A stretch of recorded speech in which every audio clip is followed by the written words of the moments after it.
کماری لڑکی کو اس کے والدین سے لے کر بڑا عمدہ لباس اسے ہم پہناتے ہیں، بڑا تیار کرتے ہیں، زیورات پہناتے ہیں، اور پھر اس کو دریائے نیل میں ڈال دیتے ہیں، یعنی اس کو پانی میں ڈبو دیتے ہیں۔ حضرت عمر بن عاص نے کہا کہ یہ کیسی رسم ہے، اسلام میں تو ایسا ہرگز نہیں ہو سکتا، کیونکہ اب اسلام آ چکا تھا اور مصر فتح ہو چکا تھا، مسلمانوں کے اب وہاں احکامات جاری تھے۔ تو آپ نے فرمایا کہ یہ اسلام تو پرانی اور واہیات رسموں کو مٹاتا ہے، جو پرانی واہیات رسمیں ہیں۔ تو لوگوں نے کہا کہ اگر آپ نے ایسا کیا تو دریا کی روانی کم ہو جائے گی۔ آپ نے کہا نہیں ہو سکتا۔ اب ایسا ہی ہوا کہ دریا کی روانی کم ہوتی گئی۔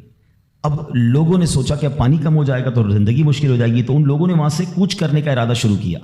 حضرت عمر بن عاص نے اب امیر المومنین حضرت عمر فاروق رضی اللہ تعالیٰ عنہ کو خط لکھا اور عرض کی حضور ایسا ایسا معاملہ ہے اور لوگ ایسی بری رسم چلاتے تھے، میں نے وہ رسم کا منع کر دیا کہ اسلام ان رسموں کی اجازت نہیں دیتا، مگر حضور اب تو پانی بھی کم ہونے لگ گیا ہے۔ اللہ اکبر۔ حضرت عمر بن خطاب رضی اللہ تعالیٰ عنہ کی شان دیکھیں۔ امیر المومنین نے ایک خط لکھا اور کہا کہ یہ رکا جو ہے دریائے نیل میں ڈال دینا۔ آپ نے ایک خط لکھ کر بھیجا کہ یہ رکا جو ہے دریائے نیل میں ڈال دینا۔ حضرت عمر بن عاص کو جب وہ رکا پہنچا، وہ لیٹر پہنچا، تو آپ نے اس لیٹر میں کیا دیکھا کہ لیٹر میں لکھا تھا، اے دریائے نیل اگر تو خود جاری ہوتا ہے تو نہ جاری ہو، اور اللہ کے حکم سے جاری ہوتا ہے تو میں واحد قہار عز و جل سے عرض گزار ہوں کہ تجھے جاری فرما دے۔ حضرت عمر بن عاص نے وہ رکا جو ہے دریائے نیل میں ڈالا۔ اللہ اکبر۔ ایک رات میں دریا کا پانی 16 گز بڑھ گیا، اور وہ دن ہے، آج کا دن ہے، دریائے نیل کبھی سوکھا نہیں ہے۔ مصر سے وہ رسم ہی ختم ہو گئی، اور سبحان اللہ دریائے نیل جاری و ساری ہے۔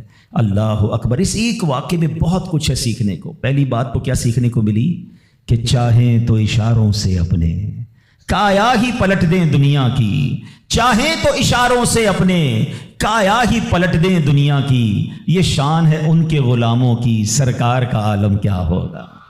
حضرت عمر کی شان دیکھیں۔ حضرت عمر کے واقعات اگر پڑھیں نا، جو لوگ کرامات کے منکر ہیں یا جو لوگ اولیاء کرام کی جناب کمالات کو نہیں سمجھ پاتے، صرف حضرت عمر کی سیرت کو پڑھ لیں۔ حدیث کی کتابوں میں مضبوط روایتوں میں یہ واقعات موجود ہیں۔ ایک بار حضرت عمر کے دور میں زلزلہ آیا، تھوڑے عرصے پہلے بھی کئی ملکوں میں زلزلہ آیا، بڑی تباہی آئی۔ لوگ کہتے ہیں ارتھ کوئک آ جائے تو رکتا نہیں ہے۔ ایک تو شان مصطفیٰ ہے کہ نبی پاک نے احد پہاڑ پر ٹھوکر لگا کر فرمایا تھا، اے احد رک جا، تجھ پر ایک نبی، ایک صدیق اور 2 شہید موجود ہیں۔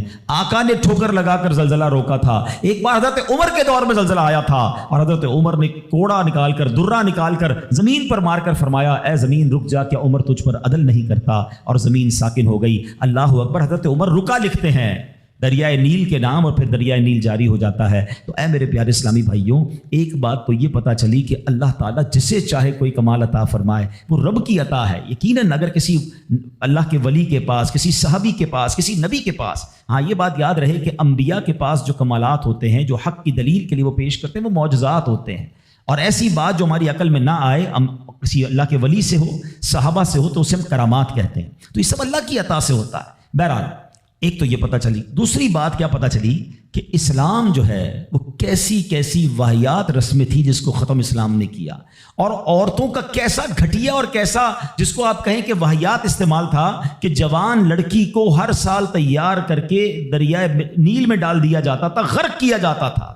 یہ اہمیت تھی اسلام سے پہلے عورتوں کی۔ اللہ اکبر۔ ایسا دور تھا میرے پیارے اسلامی بھائیوں کہ اگر تھوڑا سا ہم اسلام سے پہلے کے حالات دیکھیں نا عورتوں کے بارے میں، تو حیثیت کیا تھی کہ وہ مردوں کی خواہشات پورا کرنے کے لیے کھلونا تھیں۔ عورتیں دن رات مردوں کی خدمت کرتی، محنت مزدوری بھی عورتیں کرتی، اور جو کچھ کماتی وہ مردوں کو دے دیا کرتی، مگر وہ ظالم مرد ان عورتوں پر کچھ بھی خرچ نہ کیا کرتے، عورتوں کو جانوروں کی طرح مارتے پیٹتے تھے۔ ذرا ذرا سی بات پر عورتوں کے کان، آنکھ اور ناک کاٹ دیا کرتے تھے، عورتوں کو دردناک سزائیں دے کر قتل کر دیا کرتے۔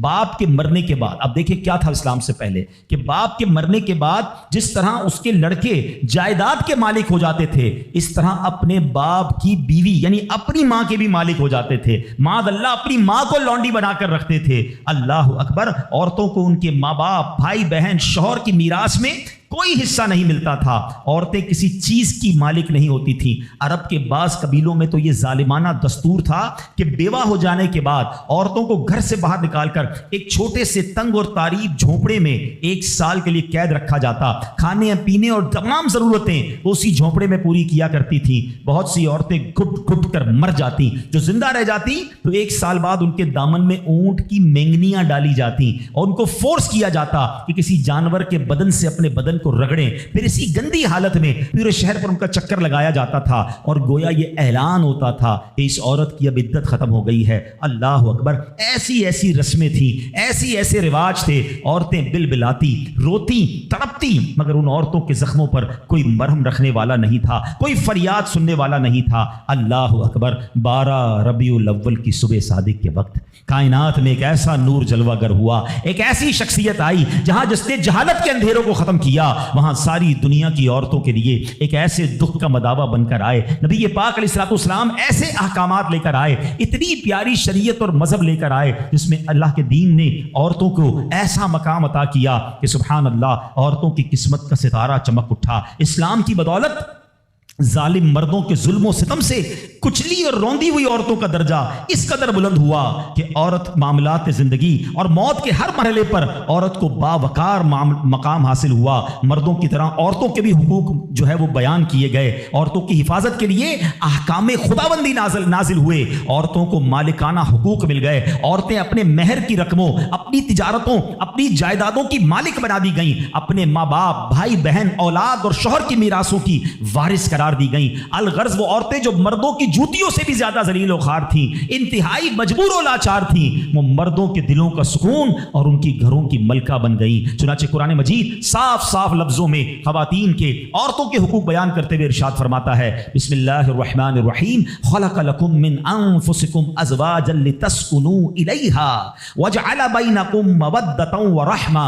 قرآن کہتا ہے تمہارے لیے تمہاری جنس سے جوڑے بنائے کہ ان سے آرام پاؤ اور تمہارے آپس میں محبت اور رحمت رکھی۔ اب کوئی مرد نہ عورتوں کو مار پیٹ سکتا ہے، نہ ان کو گھروں سے نکال سکتا ہے، اور نہ کوئی ان کے مال و اسباب یا جائیدادوں کو چھین سکتا ہے، بلکہ ہر مرد پر مذہبی طور پر عورتوں کے حقوق ادا کرنے لازم ہیں۔ اللہ اکبر! گویا اسلام نے ظلم کا دروازہ بند کر دیا، کبھی ماں کے روپ میں، کبھی بیٹی کے روپ میں، کبھی بہن کے روپ میں، تو کبھی زوجہ کے روپ میں۔ اللہ اکبر! عورت کو ایک ایسا مرتبہ عطا فرما دیا کہ عورت کسی بھی روپ میں ہو، جب بھی اس کے جناب حقوق تلف کیے جائیں گے، نا انصافی کی جائے گی، اسلام وہاں پر اپنا کردار ادا کرتا ہے۔ اسلامی قوانین سامنے آتے ہیں، عورتوں کے حقوق بیان کیے جاتے ہیں۔ آؤ سب سے پہلے بات کرتے ہیں بیٹی کی۔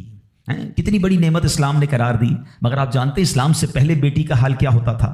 اللہ اکبر! بیٹی کی پیدائش کو شرمندگی سمجھا جاتا تھا۔ کسی کے یہاں بیٹی پیدا ہو جائے وہ لوگوں کے سامنے آتا نہیں تھا، کئی مہینے تک چہرہ نہیں دکھاتا تھا، یعنی وہ سمجھتا تھا کہ میری بہت بڑی ذلت ہو گئی ہے کہ میرے یہاں بیٹی ہو گئی۔ اللہ اکبر! بیٹیوں کو زندہ درگور کیا جاتا تھا، بیٹی کو بھی مار دیا جاتا اور بیٹی کی وجہ سے اس کی ماں کو مار دیا جاتا تھا۔ اللہ اکبر! قرآن کیا کہتا ہے؟ سبحان اللہ! کیسا پیارا مذہب ہے، کتنا شاندار ہمارا دین ہے۔ اللہ کا کلام کہتا ہے وَإِذَا بُشِّرَ أَحَدُهُمْ بِالْأُنثَىٰ ظَلَّ وَجْهُهُ مُسْوَدًّا وَهُوَ قَدِيمٌ۔ قرآن کہتا ہے جب ان میں کسی کو بیٹی ہونے کی خوشخبری دی جاتی ہے تو دن بھر اس کا منہ کالا رہتا ہے، يَتَوَارَىٰ مِنَ الْقَوْمِ مِنْ سُوءِ مَا بُشِّرَ بِهِ، اور وہ غصہ کھاتا ہے اور لوگوں سے چھپتا پھرتا ہے اس بشارت کی برائی کے سبب سے۔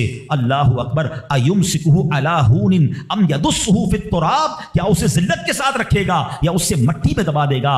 أَلَا سَاءَ مَا يَحْكُمُونَ، ارے بہت ہی برا حکم لگاتے ہیں۔ اللہ اکبر! اب جناب ہوتا کیا تھا کہ بچیوں کو زندہ دفن کیا جاتا، مگر اس معاشرے میں ایسے لوگ بھی تھے جن کو اللہ نے کیسا نرم دل دیا تھا۔ حضرت صعصعہ، سنیے گا، حضرت صعصعہ بن ناجیہ رضی اللہ تعالیٰ عنہ کا معمول کیا تھا کہ وہ خود کہتے ہیں نبی پاک کی بارگاہ میں آ کر حضور میں دیکھتا تھا کہ جب کسی کو گھر میں بچی پیدا ہوتی تھی اور اس کو وہ دفنانے کا ارادہ کرتا تھا، میں اس کے گھر جاتا، کہتا کچھ پیسے لے لو، بچی مجھے دے دو، دفنانا نہیں، میں اس کی کفالت کروں گا۔ کہتے حضور 360 بچیوں کو میں نے دفن ہونے سے بچایا، لیکن ایمان نہیں لایا تھا۔ 2 اونٹنیاں دی، 10 اونٹنیاں دی، بعض اوقات میں نے حاملہ 10 اونٹنیاں دے کر اور ایک اونٹ فدیہ دے کر بچیوں کو بچایا۔ حضور کیا میرے اس زمانے لانے کا وہ عمل مجھے کوئی اجر دے گا؟ ایمان تو نہیں لایا تھا مگر یہ نیکی کر کے آیا ہوں۔ اللہ کے حبیب نے کتنا پیارا جواب دیا، فرمایا اجر تو تمہیں مل گیا نا، تم ایمان لے آئے، دیکھو اس نیکی کے سبب تمہیں اسلام مل گیا۔ اور سنو،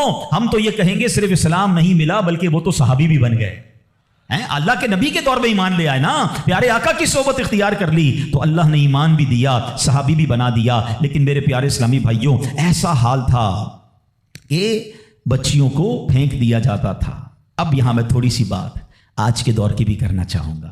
ہم انشاءاللہ قرآنی احکام عورتوں کے بارے میں بھی سنیں گے اور ساتھ ساتھ اپنی تربیت بھی کرتے جائیں گے۔ ہم میں سے بہت سارے بیٹیوں والے ہوں گے، مگر کیا یہ خبریں نہیں آتی کہ بچی کی پیدائش کی وجہ سے ماں کو برا بھلا کہا جاتا ہے، گھروں میں جھگڑے ہیں، معاذ اللہ اب بھی یہ خبریں آتی ہیں کہ بچی پیدا ہوئی تو کچرا کنڈی پر پھینک دی گئی۔ یہ تو پھر سے ہم لگتا ہے اسی دور میں جا رہے ہیں۔ اسلام جو بچیوں کے حقوق لے کر آیا، اسلام جو بچیوں کو برا ماننے کے خلاف عمل کرنے کا ہمیں حکم دیتا ہے، بلکہ سنو حدیثیں کیسی ہیں۔ اے بچیوں والو تمہیں مبارک ہو، اے بیٹیوں والو تمہیں مبارک ہو، اپنی بیٹیوں کو کبھی برا نہ سمجھنا۔ نبی پاک علیہ الصلوۃ والسلام فرماتے ہیں جس شخص کے بیٹی ہو وہ اسے زندہ دفن نہ کرے، اسے ذلیل نہ سمجھے اور اپنے بیٹے پر اسے ترجیح نہ دے تو اللہ عز و جل اسے جنت میں داخل کر دے گا۔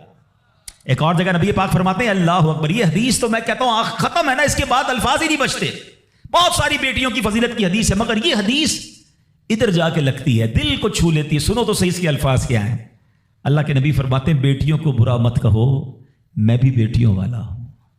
ہائے ہائے، ختم ہو گئی نا بات ہے۔ اللہ کے نبی نے صلی اللہ تعالی وسلم نے اپنی نسبت بیٹیوں کی طرف فرمایا میں بھی بیٹیوں والا ہوں۔ بے شک بیٹیاں تو بہت محبت کرنے والیاں، غم گسار اور بہت زیادہ مہربان ہوتی ہیں۔ ایک اور حدیث سنو، نبی پاک فرماتے ہیں جو شخص 3 بیٹیوں یا بہنوں کی اس طرح پرورش کرے کہ ان کو ادب سکھائے۔ اب اسلام یہاں پر نہ صرف بیٹیوں کا درس دے رہا ہے، اے بہنوں والوں تمہیں بھی مبارک ہو، بہنوں کو حقیر نہ سمجھنا، یہ ان لوگوں کے لیے بھی درس ہے۔ اسلام جب نہیں آیا تھا نا تو بہنوں کے حقوق نہیں تھے، ان کو کوئی ورثے میں حق نہیں دیتا تھا، بہنوں کی شادیاں نہیں کرواتے تھے۔ مگر آج بھی کچھ قبائل سنا ہے ایسے ہیں، آج بھی بدبخت کچھ لوگ ایسے ہیں جو بہنوں کے حق دبا لیتے ہیں۔ ارے بہنیں تو غم گسار ہوتی ہیں، بہنیں تو بھائیوں کا مان ہوتی ہیں، ارے بہنیں ہوتی ہیں تو گھر میں رونق ہوتی ہے۔ ارے بہنوں کو عزت دیا کرو، بہنوں کو پیار دیا کرو۔ اور آج جو بہنوں کا حق دباتے ہیں، آج جو بہنوں کو ذلیل کرتے ہیں، نہ کرنا۔ ہمارا اسلام بہنوں سے محبت کا درس دیتا ہے۔ سنو بیٹیوں والو اور بہنوں والو، اللہ کے حبیب کیا فرماتے ہیں صلی اللہ تعالی علیہ وسلم، میرے نبی کا فرمان ہے کہ جس کی 3 بیٹیاں یا بہنوں کی اس طرح پرورش کرے، ان کو ادب سکھائے، ان سے مہربانی کا برتاؤ کرے، یہاں تک کہ اللہ عز و جل اسے بے نیاز کر دے، یعنی ان کا نکاح ہو جائے، تو اللہ تعالیٰ اس کے لیے جنت واجب فرما دیتا ہے۔ یہ ارشاد سن کر ایک صحابی کھڑے ہو گئے۔ صحابہ کے سوال بھی بڑے کمال کے ہوتے ہیں۔ یقین کرو ہمارے بہت سارے کام سیدھے جو ہے نا، ہمارے لیے بہت ساری آسانیاں صحابہ کے سوالات نے کر دی۔ اب ہو سکتا ہے یہاں میرا کوئی بھائی ایسا بیٹھا ہو جس کی 3 بیٹیاں نہ ہوں، وہ کہتا ہے میری تو 2 ہیں۔ صحابی نے سوال کیا حضور اگر 2 لڑکیوں کی پرورش کرے تو ارشاد فرمایا اس کے لیے بھی یہی اجر و ثواب ہے۔ راوی فرماتا ہے یہاں تک کہ اگر ایک بیٹی کا بھی لوگ ذکر کرتے تو نبی پاک اس کے بارے میں یہی فرماتے۔ مگر ایک روایت اور بھی موجود ہے کہ ایک صحابی نے کھڑے ہو کر کہا حضور اگر کسی کی 1 بیٹی ہو، اللہ کے نبی نے فرمایا 1 بیٹی ہو تو بھی جنت واجب ہو جاتی ہے۔ بیٹیوں پر شکایت، بیٹیوں پر منہ چڑھاتے ہو، بیٹیوں پر لڑائی کرتے ہو، اللہ اکبر، یہ تو جنت میں جانے کا ٹکٹ ہے۔ تو اپنی بیٹیوں سے پیار کریں۔ اور باپ جتنے بیٹھے نا، مجھے پتا ہے وہ میری بات کی تائید کریں گے، شاید پیدائش پہ منہ چڑھایا ہوگا کسی نے، لیکن آج بھی باپ سے زیادہ کلوز بیٹی ہی ہوتی ہے، پیار وہ باپ سے بیٹی ہی کرتی ہے۔ گھر جاؤ تو بیٹی باپ کا انتظار زیادہ کرتی ہے، مگر نہ جانے کیوں بیٹی کی پیدائش کو اچھا پھر اگر بیٹیاں ہو بھی گئیں، کسی کی 3 ہو گئیں، 4 ہو گئیں، نہیں ہو رہا بیٹا، تو کس بات کی لڑائی ہے؟ کیا عورت کے ہاتھ میں ہے کہ وہ بیٹا پیدا کرے؟ خامہ خائی گھر میں جھگڑا، تانے دینا اس بیچاری کو۔ اب تو میڈیکل سائنس بھی کہتی ہے جناب وہ کسی ایک کا قصور ہی نہیں ہے، اللہ کی دین ہے، لیکن خامہ خائی کسی ایک عورت پر جو ہے وہ ہنگامہ کر کے نہ جانے اس کی دل آزاری کا سامان کرتے ہیں۔ نہ کریں ایسا، میں آپ کو حدیث سنا رہا ہوں، اور اسلام عورتوں کے حقوق کی شاندار انداز سے بیان کرتا ہے۔ اللہ کے نبی علیہ الصلوۃ والسلام فرماتے ہیں جب کسی کے ہاں لڑکی پیدا ہوتی ہے، سنو گھر پہ مہمان آئے تو اچھا لگتا ہے نا، اور کوئی بڑا اہم مہمان آ جائے، کوئی بڑے بزرگ آ جائیں تو کتنا خوش ہو جاتے ہیں آپ۔ کئی ایسے بزرگ ہوں گے، کئی ایسے علماء ہوں گے، کوئی ایسی شخصیت ضرور ہوگی جس کو آپ اپنے گھر بلانا چاہتے ہوں گے، مگر آپ سوچتے ہوں گے یار وہ میرے گھر کیسے آئے گا، بہت بڑا آدمی ہے، بڑا مصروف شخص ہے، پسند تو مجھے بہت ہے مگر میں گھر نہیں بلا سکتا۔ سنو جب تمہارے گھر بیٹی آتی ہے تو پتہ ہے کون مہمان آتا ہے؟ اللہ کے نبی فرماتے ہیں جب کسی کے ہاں لڑکی پیدا ہوتی ہے تو اللہ عز و جل فرشتوں کو گھر بھیجتا ہے۔ ہاں آپ کے گھر فرشتے آتے ہیں اور کیا کہتے ہیں؟ فرشتے آ کر کہتے ہیں اے گھر والوں تم پر سلامتی ہو. پھر فرشتے اس بچی کو اپنے پروں کے سائے میں لیتے ہیں, اس کے سر پر ہاتھ پھیرتے ہوئے کہتے ہیں یہ کمزور سی جان ہے جو ایک کمزور جان سے پیدا ہوئی ہے, جو شخص اس کمزور جان کی پرورش کی ذمہ داری لے گا تو قیامت تک مدد خدا اس کے شامل حال رہے گی. تو اب کبھی بھی بیٹیوں پر زیادتی نہیں ہونے دینی. ہاں بیٹیوں کی دعائیں لو, بیٹیوں کی خدمت کرو. اور اے بھائیوں جن کی بہنیں ہیں, ہمارا اسلام بہنوں سے محبت کا درس دیتا ہے. یقین کریں بہنوں کی دعائیں بھائی کو بہت اوپر لے جاتی ہیں. خوش نصیب ہے وہ بھائی. اچھا ہمارے ایک اور نظام پتہ ہے کیا ہے کہ جب تک ماں باپ کے ساتھ رہ رہے ہیں تو چلے بھائی بہنوں میں پیار ہے. اب بھائی بہنوں میں شادی ہو گئی, سب کی شادیاں ہو گئیں اور ماں باپ چلے گئے, تو اب نارملی لوگ اپنی بہنوں کو اگنور کرتے ہیں. اب یار میں تو اپنی بیوی کو دیکھوں گا, اپنے بچوں کو دیکھوں گا, اپنی کمائی کو دیکھوں گا. نہیں, اب بھائی کا کام ہے کہ وہ والد کا کردار ادا کرے, بہنوں کو یہ احساس دلائے کہ تمہارے ماں باپ چلے گئے ہیں مگر تمہارے بھائی زندہ ہیں, ہر مشکل میں تمہارے بھائی تمہارے ساتھ کھڑے ہوں گے. کبھی بہنوں کو یہ ریئلائز مت کرانا کہ وہ اکیلی کہیں کسی پرابلم میں ہو تو وہ اکیلے میں سوچے کہ میرے ماں ہوتی تو میں کس سے ماں سے بات کر لیتی, باپ ہوتا تو میں باپ سے کہہ دیتی, بھائی کو کیا کہوں وہ تو سنتا ہی نہیں ہے. ہیں ایسے بھائی آج بھی کہ بہنیں انہیں اپنا دکھ بھی شیئر نہیں کرتی ہیں, بلکہ بھائیوں کو پڑی نہیں ہے بہن کدھر گئی. یہ مت کرنا. اگر تم اپنے ماں باپ کی روح خوش کرنا چاہتے ہو نا تو بھائی بہن جڑ کے رہو, بھائی بہنوں میں پیار رکھو. یہ پیسہ سب کچھ نہیں ہے. ارے جو کچھ میرے پاس ہے اگر میرے بھائی بہنوں پہ خرچ ہو جائے تو اس سے اچھی کیا چیز ہے. یہ یاد رکھیں جو سوشل میڈیا پہ ہزاروں فرینڈ بنائے بیٹھے نا کہ میرے 5000 فرینڈ تو میرے 10,000 فرینڈ, کسی دن بستر پر پڑو گے نا اسپتال میں تو اس بستر کے کنارے تمہیں تمہارے بھائی بہن ہی نظر آئیں گے. وہ سوشل میڈیا والا تمہارا جو سارے دن چیٹنگ جس کے ساتھ واٹس ایپ پہ لگے ہوئے ہو نا گروپ میں, کوئی نظر نہیں آئے گا. جب تمہارے گھر میں کوئی بچے کا پرابلم ہوگا رات آدھی رات کو اگر تمہارے گھر کوئی آ کے تمہیں دلاسا دے گا تو تمہارے بھائی بہن ہوں گے. میں کئی بار بیان میں ایک مثال دے چکا ہوں, چلو آج پھر دے دیتا ہوں, کاش یہ بات سمجھ آ جائے. یہ جو فیملی ہوتی ہے نا یہ تسبیح کی طرح ہوتی ہے, اور ہم نے دیکھا ہے کہ جو یہ جو ہے نا تسبیح کے اوپر والا حصہ یہ ماں باپ ہوتے ہیں. یہ ٹوٹ جائے نا, ماں باپ چلے جائیں, پوچھو ان سے جن کی ماں چلی گئی ہے, پوچھو ان سے جن کے والد چلے گئے ہیں. جب یہ چلے جاتے ہیں نا تو اپنے بھائی بہنوں کو جس طرح تسبیح کے دانے بکھرتے ہیں نا اس طرح بکھرتے دیکھا ہے. جب تک ماں باپ ہیں پہلے تو ان کی برکتیں لینا, اور جب یہ چلے جائیں نا تو یہ دانے بکھرنے مت دینا, جوڑ کے رکھنا اپنی فیملی کو. یہ فیملی یہی تو پیار ہے زندگی میں. تھوڑے سے پیسوں کے لیے بھائی بہن لڑتے ہیں, جائیداد کے لیے بھائی بہن لڑتے ہیں, تھوڑے کاروبار کے لیے لڑتے ہیں. قربان کر دو, کوئی بات نہیں, بھائی کو تھوڑا زیادہ چلا جائے, بہن کے میری بہن کے گھر میں ہی جا رہا ہے نا, یہ تیرا ہے یہ میرا ہے نہ کیا کرے. یہ گھر کی محبتیں آپ کو بہت ساری بیماریوں سے بچاتی ہیں. حدیث پاک میں آتا ہے جس کا مضمون ہے جو چاہتا ہے کہ اس کی زندگی میں اضافہ ہو جائے, عمر میں اضافہ ہو جائے, بری موت سے بچے, اسے چاہیے کہ وہ صلہ رحمی کرے. صلہ رحمی کیا ہے؟ اپنے رشتہ داروں کے ساتھ اچھا سلوک. اور رشتہ داروں میں کلوزسٹ فیملی ممبر جو ہے وہ بھائی بہن ہیں, وہ ماں باپ ہیں, بیوی بچے ہیں. ارے ان کو چھوڑ کر دنیا سے محبتیں جتا رہے ہو؟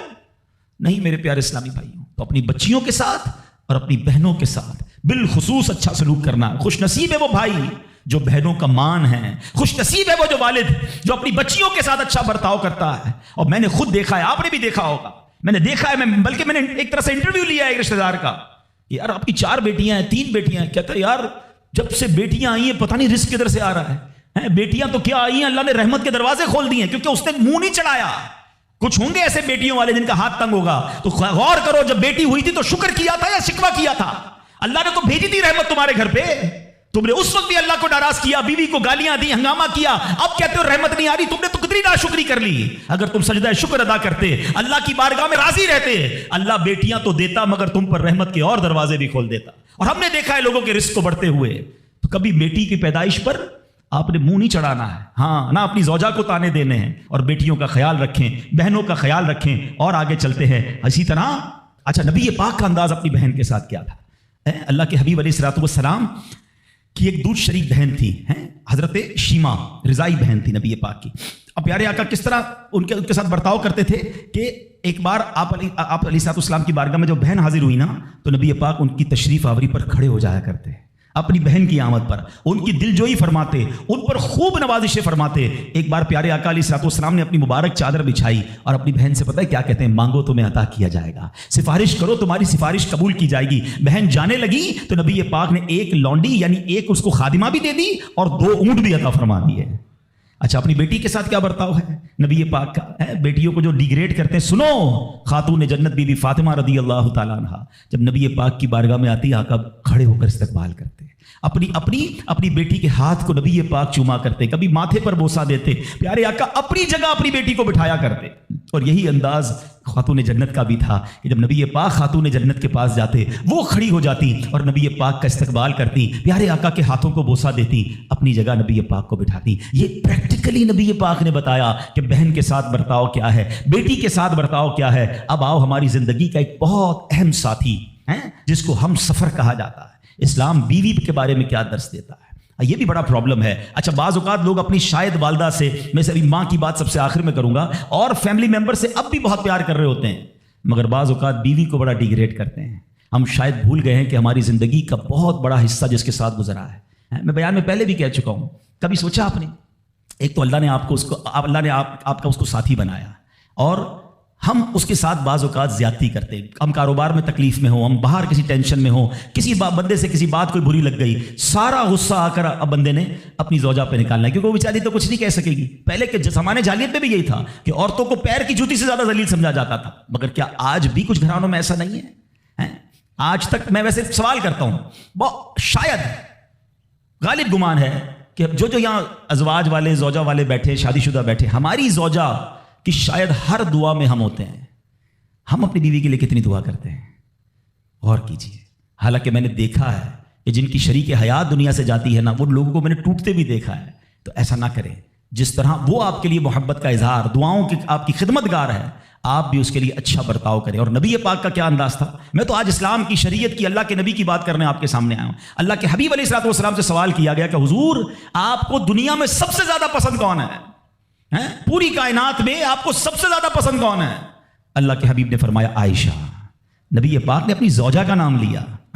پھر فرمایا ان کے والد حضرت ابوبکر صدیق رضی اللہ تعالیٰ عنہ. پھر نبی پاک گھر اپنے ازواج کے ساتھ کیا انداز ہوتا تھا, گھر کا سودا سلف لے کے جاتے, کھانے پینے میں ہاتھ بٹاتے, محبت اور پیار کا اظہار فرماتے. سافٹ ماحول تھا گھر کے اندر.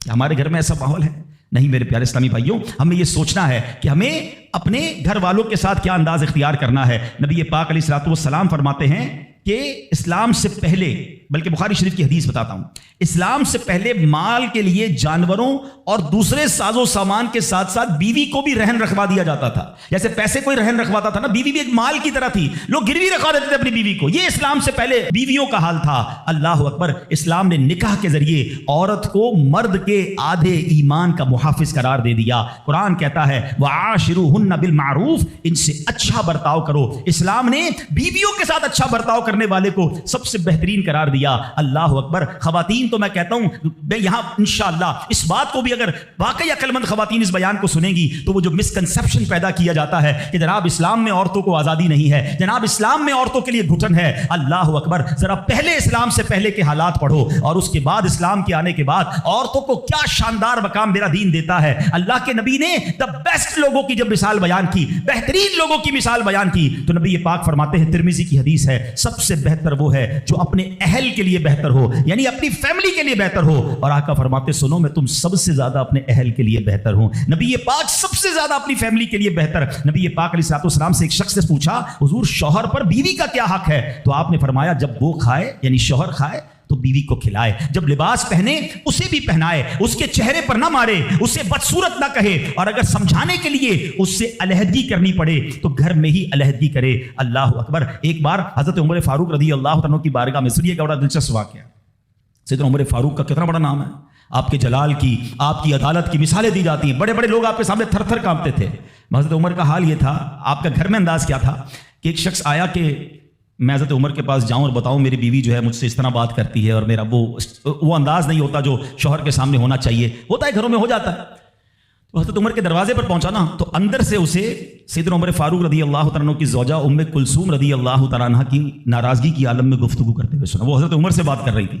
تو وہ شوہر سوچنے لگا کہ میں تو اپنی بیوی کی شکایت لے کر آیا تھا, حضرت کے تو گھر کا بھی معاملہ ہی ایسا ہی ہے.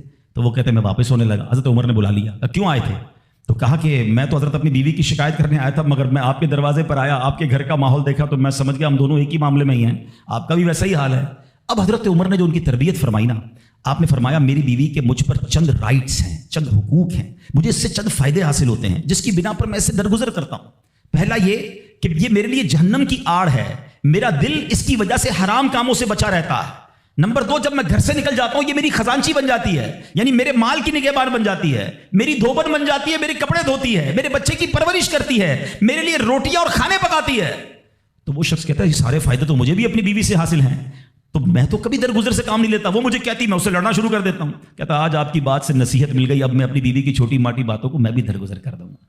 کتنی پیاری بات بتائی، ہم وہ ساری باتیں بھول جاتے ہیں، ایک غلطی پر پکڑ لیتے ہیں، ایک غلطی پر ڈانٹتے ہیں، ہر غلطی پر جناب ایسا نہیں ہوتا، ہر غلطی کی سزا سزائے موت نہیں ہوتی ہے، ہم غلطیاں نہیں کرتے۔ اگر جس طرح ہم اپنی بیوی کو اور غلطی پر ڈانٹتے وہ ڈانٹنا شروع کر دے پھر کیا حال ہوگا؟ تو ایسا نہ کرے، وہ بھی دل رکھتی ہے، ہم نے کسی انسان سے شادی کی ہے، کمپیوٹر سے نہیں کی، ٹھیک ہے نا؟ تو کمپیوٹر بھی آج کل وائرس آ جاتا ہے، تو وہ تو انسان ہے، غلطی ہو گئی کوئی بات نہیں۔ تو سبحان اللہ، اتنا پیارا مذہب ہے۔ اور اب آؤ، اسلام نے عورت کو جو ایک اور روپ دیا ہے، ایک اور مقام دیا ہے، اور وہ مقام ماں کا مقام دیا ہے، اور ماں کے قدموں تلے جنت فرمایا۔ ماں کا کیا مقام دیا کہ ماں کو محبت کی نگاہ سے دیکھ لو تو حج مقبول کا ثواب ہے۔ اچھا، اسلام کی تعلیمات کی جو بنیاد ہے، جو ماخذ ہے، جو مرجع ہے، جس کے ذریعے سے سمجھے علم و فضل کی نہریں جاری ہوتی ہیں، وہ کون سی کتاب ہے؟ وہ قرآن مجید ہے۔ قرآن مجید کی سب سے بڑی سورت کون سی ہے؟ سورہ بقرہ۔ آپ ذرا سمجھیے گا ماں کا مقام کیسا۔ قرآن پاک کی سب سے بڑی سورت سورہ بقرہ، اور سورہ بقرہ کس کو کہتے ہیں؟ گائے کو۔ یہ کون سی گائے تھی؟ یہ دنیا کی سب سے قیمتی گائے تھی۔ اگر اس تفسیر کو پڑھیں نا تو اللہ اکبر، پتہ یہ چلے گا کہ قرآن پاک کی سب سے بڑی سورت، اس کا جو سینٹرل آئیڈیا ہے، جو مین ٹاپک ہے، وہ بھی ماں کا ادب ہی ہے۔ وہ ایک نوجوان ہی تو تھا نا جس نے ماں کی خدمت کی، اور اللہ نے اس خدمت کا صلہ یہ دیا کہ ایک ایسی گائے ان کو مل گئی کہ جو سونے کے وزن کے مطابق بیچی گئی۔ تفصیلی واقعہ ہے، میں واقعہ پورا بیان نہیں کرتا، اشارہ دے رہا ہوں کہ سورہ بقرہ کا بھی اگر پیغام پڑھے، مفسرین نے لکھا کہ سورہ بقرہ کا پیغام یہ ہے کہ اپنی ماں کا ادب کرے، اپنے والدین کا ادب کرے، اور جب والدین کا ادب کرتا ہے اللہ ایسے نوازتا ہے، غیب کے خزانوں سے نوازتا ہے۔ اور ماں کی دعائیں، اللہ اکبر، حضرت بایزید بستامی کتنے بڑے اللہ کے ولی ہیں، آپ کے بارے میں آتا ہے کہ ایک بار سردی کی راتیں تھی، ماں کے لیے ماں نے پانی مانگا۔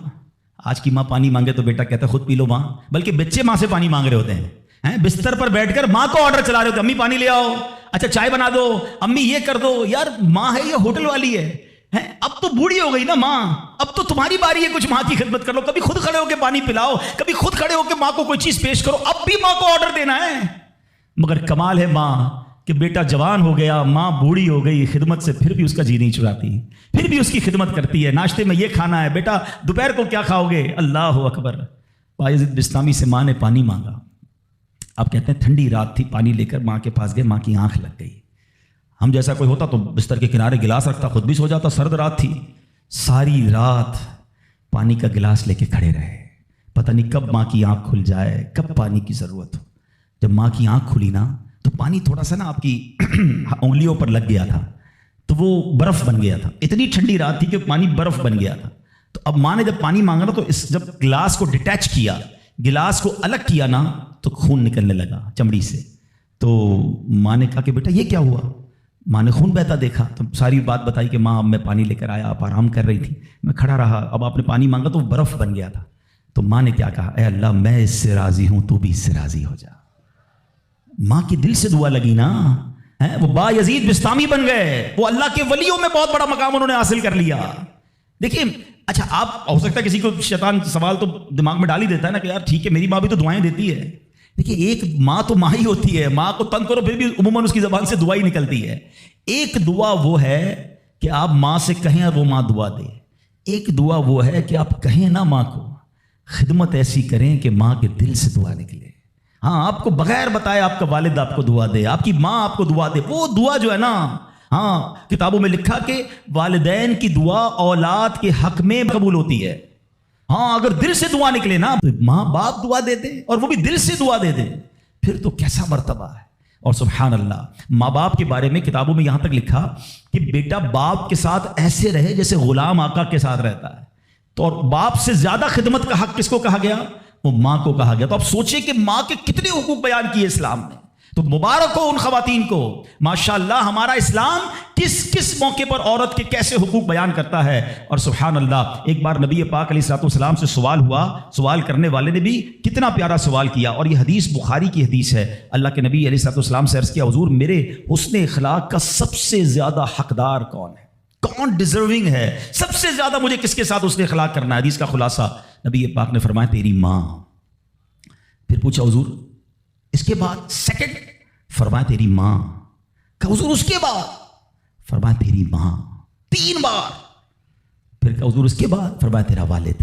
اچھا اب یہاں یہ حدیث تو پوری ہو گئی، مگر سبحان اللہ، اچھا کوئی نارمل آدمی، حدیث جو لوگ کہتے ہیں نا بھائی کسی مفتی صاحب کی کیا ضرورت ہے، تفسیر کی کیا ضرورت ہے، خود ہی قرآن پڑھ لو، خود ہی حدیث پڑھ لو۔ آج کے دور میں کوئی نارمل آدمی حدیث پڑھے تو خدا نہ خواستہ اس کا رزلٹ کیا لے گا؟ چلو بھائی اب والد کو پوچھنا ہی نہیں ہے، 3 بار ماں کا فرمایا نبی پاک نے، ماں کی خدمت کرو، ابا کو ڈالو سائڈ پہ۔ نہیں، اب اس کی انٹرپریٹیشن پڑھنا ضروری ہوگی، اب اس کی تفسیر اور اس کی شرح پڑھنا ضروری ہوگی۔ اللہ اکبر، علماء کی شان دیکھیں۔ پہلے تو علماء نے یہ ڈیبیٹ کیا کہ نبی پاک نے 3 بار ماں کیوں کہا، 1 بار والد کیوں کہا؟ کیونکہ اللہ کے نبی کی زبان سے جب بھی جو نکلا وہ حق نکلا، وہ ایسی فضول کوئی بات نہیں ہوتی، ہر بات جو ہے وہ بڑی لاجیکلی، بڑی ڈیٹیلڈ، اور اللہ اکبر وہ اللہ کی طرف سے عطا ہوتی ہے۔ سیدی اعلیٰ حضرت فرماتے ہیں نا، وہ دہن جس کی ہر بات وحی خدا، چشمہ علم و حکمت پہ لاکھوں سلام، وہ زبان جس کو سب کن کی کنجی کہیں، اس کی نافذ حکومت پہ لاکھوں سلام۔ علماء کہتے ہیں 3 بار جو ماں کہا ہے نا، ایسے ہی نہیں کہا۔ ماں کے بچے پر 3 احسان ہیں۔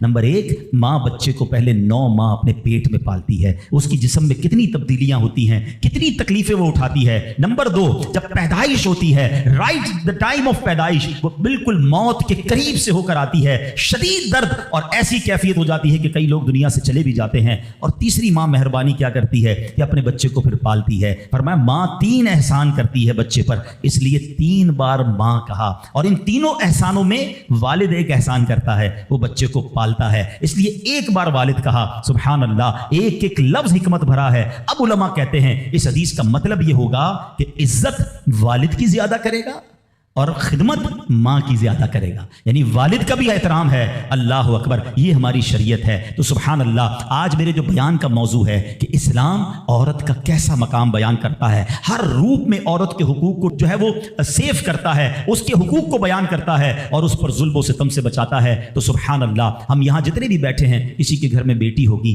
کسی کے گھر میں بہن ہوگی، کسی کے گھر میں زوجہ ہوگی، کسی کے گھر میں ماں ہوگی، ان تمام روپ میں ہمیں خواتین کے ساتھ اچھا برتاؤ کرنا ہے۔ اور اب جو مجھے مائیں سن رہی ہیں، میں ان سے بھی عرض کروں گا کہ اگر ماں باپ نیک ہوں تو اولاد پر اس کا کتنا خوبصورت اثر پڑتا ہے۔ شیخ عبد القادر جیلانی 5 سال کی عمر ہے، مدرسے جاتے ہیں، قاری صاحب نے کہا پڑھو بسم اللہ، آپ نے بسم اللہ الرحمن الرحیم پڑھ کر زبانی 18 پارے سنا دیے۔ قاری صاحب حیران ہیں، پہلی بار بچہ مدرسے آیا ہے، 18 پارے کیسے یاد کر لیے؟ کہا اور بھی تو پڑھو نا۔ کہا اتنے یاد ہیں؟ کہا کہاں سے یاد کیے؟ کہا میری ماں 18 پاروں کی حافظہ تھی، میں ماں کے پیٹ میں تھا، وہ تلاوت کرتی تھی، میں پیٹ میں قرآن یاد کر لیتا تھا۔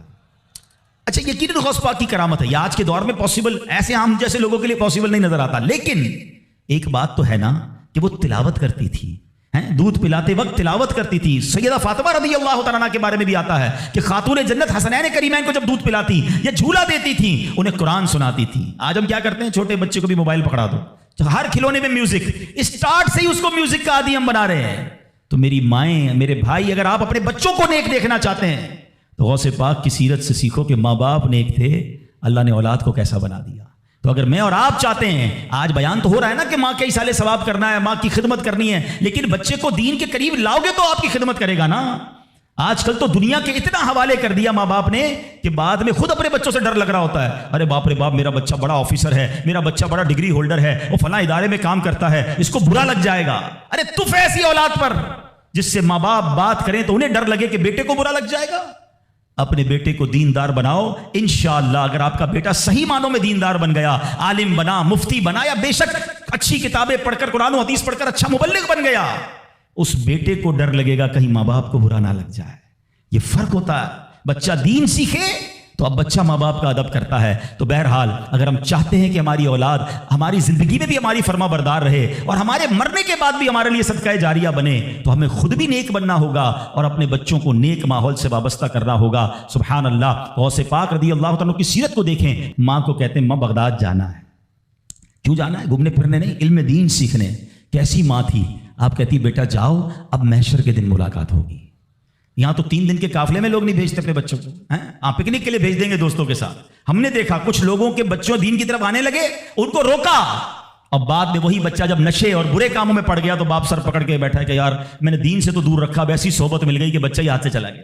اپنے بچوں کو اب تو دعوت اسلامی کے مدنی ماحول میں اجازت بھی مل گئی ہے کہ والد اپنے بچے کو خود مدنی قافلے میں بھی لے کر آ سکتا ہے. پہلے ہم نے ایک ایج لمٹ رکھی تھی, مگر والد یا بڑے بھائی کے لیے اجازت ہے کہ اپنے چھوٹے بیٹے کو یا چھوٹے بھائی کو بھی وہ مدنی قافلے میں لائے, تو اپنے بچوں کو مدنی قافلے میں خود لے کر آئیں. آپ آئیں گے تو وہ بھی آ جائیں گے. 3 دن 12 دن 30 دن یہ تربیت ہوگی ان کی, اور وہ جتنی نیکی کی طرف جائیں گے اتنا انشاءاللہ آپ کی فرما برداری کی طرف آئیں گے, آپ کے لیے صدقہ جاریہ بنیں گے. تو سبحان اللہ, غوث پاک کی والدہ نے روکا نہیں بلکہ کہا جاؤ بیٹا محشر میں ملاقات ہوگی. مگر نصیحت کیا کی؟